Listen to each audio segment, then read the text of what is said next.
Salut fraților și bine v-am găsit la un nou episod. Doar vreau să vă spun un mic story time cu Jockey. Eram eu într-o zi, să dau exemplu cum aici, eram într-o zi, venisem și eu de la școală și ăsta cum se zice, și dau să intru și eu pe CS. Pe CS 1.6, pentru că CSGO nu prea îmi place. Adică îmi place doar că... În fine.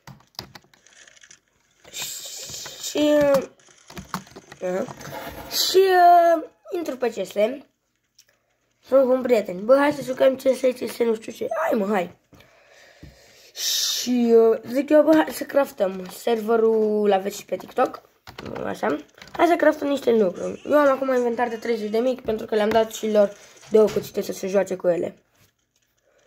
Și cum dau eu frumos să mai craftez de la M2 și de la crafting, îmi pică mie, așa, atât îmi pică, atât. Inventory, îmi pică așa. Bayonet Fade, Butterfly Tiger Tooth, Tiger Tooth, amândouă Star Trek. Mai îmi pică un Bayonet Marble Fade și un Navaja Knife Fade. Zic eu, bă, ce noroc am. Și zice unul, da, mă, sigur, arată-mi-le. Și zic, ok. Și zic eu, ia mă, ia.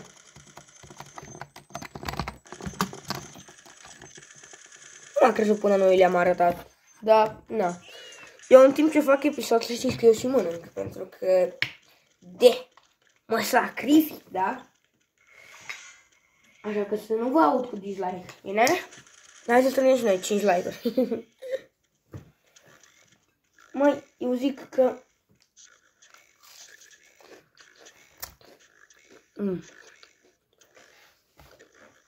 Nu înțeleg.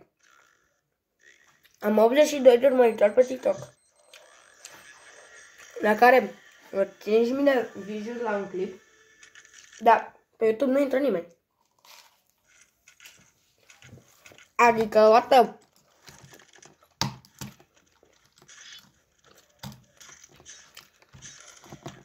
Poate îl cezau unde ne arată că e Star Trek. Jos aici, uite aici. Hai să vă arăt. Uite aici.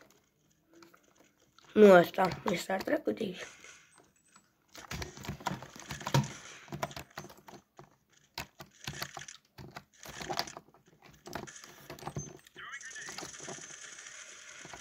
Bun.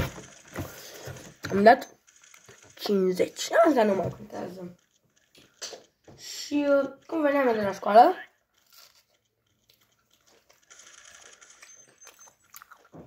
am luat cuțitele nu știu ce. Mi zice unul, îmi dă cine să mă joc cu el. Mi-am dat unul, am greșit. Prima oară. Zic că dă-mi înapoi. Nu ți-l dau, mi l-ai dat din greșeală aia meu. Bun. Înțeleg. Da. Știi că eu am parolă pe cuțite. Adică, că îi dau cuțite, trebuie să-i predau și o parolă. Bine, doar dacă pot... Na. Și doar dacă vreau eu pot să-i dau parolă. Dacă nu, pot să-i dau și fără. Și am zis băiatului, dă-mi înapoi frumosul, altfel ți-l iau eu. N-a înțeles. Și zic, ok, cum vrei. Am băgat parola de la cuțit. Și... Hai să prost să ne-a dat grânara singur. Și... zice... Nu mai am, de ce? Nu știu. Am făcut pe prostul, că nu știu. Dar eu știam de fapt de ce nu are.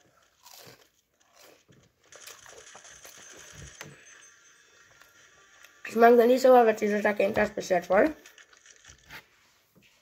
Nu dați niciodată ghib de cuțit fără parolă. Dacă dați, atunci se întâmplă ce mi s-a întâmplat mie.